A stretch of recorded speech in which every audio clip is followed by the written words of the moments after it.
ഒരു ദിവസം രാവിലെ കടയിൽ വന്നിട്ടുണ്ടെങ്കിൽ എങ്ങനെയൊക്കെയാണെന്നുള്ളതൊക്കെയാണ് കേട്ടോ. അപ്പോൾ ഇന്ന് രാവിലെ കടയിൽ വന്ന് വീഡിയോസൊക്കെ കാര്യങ്ങളൊക്കെ എടുക്കാനുണ്ടായിരുന്നു. അപ്പോൾ അതൊക്കെ എടുത്ത് 2 വീഡിയോ ഉണ്ടായിരുന്നു. അതൊക്കെ എടുത്ത് പോസ്റ്റ് ഓഫീസിൽ പോയി വന്നതിന് ശേഷം ഇനി ഉച്ച ആയിട്ടോ. അപ്പോൾ 2 മണിയൊക്കെ കഴിക്കണം. ജുമ്മ എരിഞ്ഞ് വന്നിട്ടുണ്ട്. അപ്പോൾ ഞാൻ അങ്ങനെ പറയണം, ഇന്നലെ എത്തിയും മിഞ്ഞാനത്തെയും കോഴിക്കോട് പോയിക്കൊണ്ട് മുഖത്ത് നിറച്ച് ചൂടുകുരുമൊക്കെ വന്നിക്കണം. കാരണം അത് അത്രയും നല്ല വെയിലാണല്ലോ. അപ്പോൾ അത് കഴിഞ്ഞതിന് ശേഷം ഇനി മെറ്റീരിയൽ എടുക്കാൻ പോകണം കേട്ടോ ഇന്ന്. അപ്പോൾ ഇനി ഉച്ചക്ക് ഫുഡൊന്നും ഉണ്ടാക്കിയിട്ടുണ്ടായിരുന്നില്ല. അപ്പോൾ മെറ്റീരിയൽ എടുക്കാൻ പോകണം.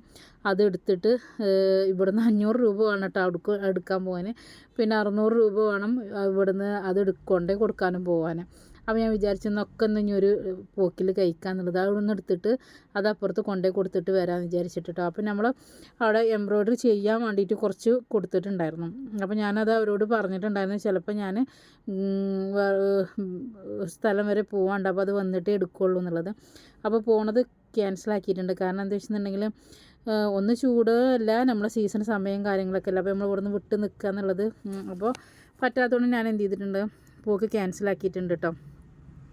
അപ്പോൾ ഇനി എന്ത് ചെയ്യണം, അങ്ങനെ ഞങ്ങൾ രണ്ടാളും മെറ്റീരിയൽ എടുത്തിട്ട് ഇനി അത് ഡിസൈൻ ചെയ്യാൻ വേണ്ടി കൊടുക്കാൻ പോവാണ്. അപ്പത്തിന് പെരും മഴയും ഇടി കേട്ടോ.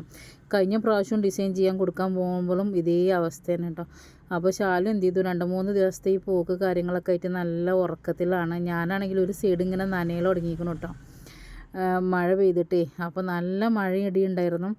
അപ്പോൾ അത് അവിടെ കൊണ്ടുപോയി കൊടുത്തിട്ട് വേണം അവിടുന്ന് ഇനി നമ്മൾ അവിടെ അടിച്ച് വെച്ചത് നമ്മൾ എടുത്തിട്ട് കൊണ്ടുവരണം കേട്ടോ. അപ്പോൾ ഞാനിട്ട ഫ്രോക്ക് മാക്സിമം തന്നെയാണ് കേട്ടോ പോയിട്ടുള്ളത്. ഞാൻ വേറെ ഡ്രസ്സ് മാറ്റാനൊന്നും നിന്നിട്ടില്ല. അതുകൊണ്ട് എന്താ വെച്ചാൽ മഴ പെയ്തപ്പോഴും അപ്പോൾ പ്രശ്നമില്ല. അപ്പോൾ ഇനി അത് മേലൊക്കെ അവിടെ കൊണ്ടുപോയി ഇട്ട് കൊടുക്കണം. അവിടുന്ന് എന്ത് ചെയ്യണം, നമുക്ക് അടിച്ച് തന്ന സാധനങ്ങൾ നമ്മൾ അവിടുന്ന് എടുക്കും വേണം കേട്ടോ. അത് എടുത്തിട്ട് ഇനി നെക്സ്റ്റ് ഇവരിത് അടിച്ച് കഴിഞ്ഞാൽ അവർ നമ്മളെ വിളിക്കും. അപ്പോൾ അത് അവിടുന്ന് എടുത്ത് കൊണ്ടുവരാൻ വേണ്ടിയിട്ട് നമ്മൾ ചെല്ലും വേണം. അങ്ങനെ ഞങ്ങൾ അവിടുന്ന് ഇറങ്ങിയ സമയത്ത് ഞങ്ങൾ ഉച്ചയ്ക്ക് ഇറങ്ങിയിട്ട് ഇപ്പോൾ മഗ്‌രിബ് കഴിഞ്ഞു കേട്ടോ. അപ്പോൾ ഞങ്ങൾ ഒരു തിരൂർക്കാട് ഒരു കടയിൽ ചായ കുടിക്കാൻ വേണ്ടി നിർത്തിയിട്ട് അവിടുന്ന് ചായയൊക്കെ കുടിച്ചതിന് ശേഷം ഞങ്ങൾ വീണ്ടും പിന്നെ എനിക്ക് മലപ്പുറം പോകേണ്ട ഒരു ആവശ്യം, CDM പോകേണ്ടിയിരുന്നു. അപ്പോൾ CDM ഹാർഡ്വെയർ വർക്കിംഗ് അല്ല. അപ്പോൾ അതുകൊണ്ട് ഞങ്ങൾ തിരിച്ച് വീട്ടിലെത്തി. ഇതൊക്കെയാണ് നമ്മൾ അവിടുന്ന് അടിച്ചു കൊടുക്കുന്നത്. അപ്പോൾ ശാലു അതിൻ്റെ വെയിറ്റ് കൊണ്ട് എന്നത് തള്ളിയിട്ടു. ഇനി ഞങ്ങൾക്ക് ഞാൻ രാത്രി വീട്ടിലെത്തുന്ന സമയത്ത് 1:30 മണിക്കാണ്. 1:30 മണിക്ക് ചിക്കൻ കറി നെയ്ച്ചോറൊക്കെ ഉണ്ടാക്കിയിട്ട് അങ്ങനെ ഫുഡ് കഴിക്കുമ്പോൾ 2 മണിയായി. 2 മണിക്ക് ഞങ്ങൾ പിന്നെ ബാക്കിയുള്ള പരിപാടിയൊക്കെ കഴിച്ച് കടന്ന സമയത്തുണ്ട് കൊറിയർ വന്ന് ആൾ പാർസലായിട്ട് വന്നിട്ട് താഴെ കടൻ്റെ മുന്നിലുണ്ട് പറഞ്ഞ് വിളിക്കണം കേട്ടോ.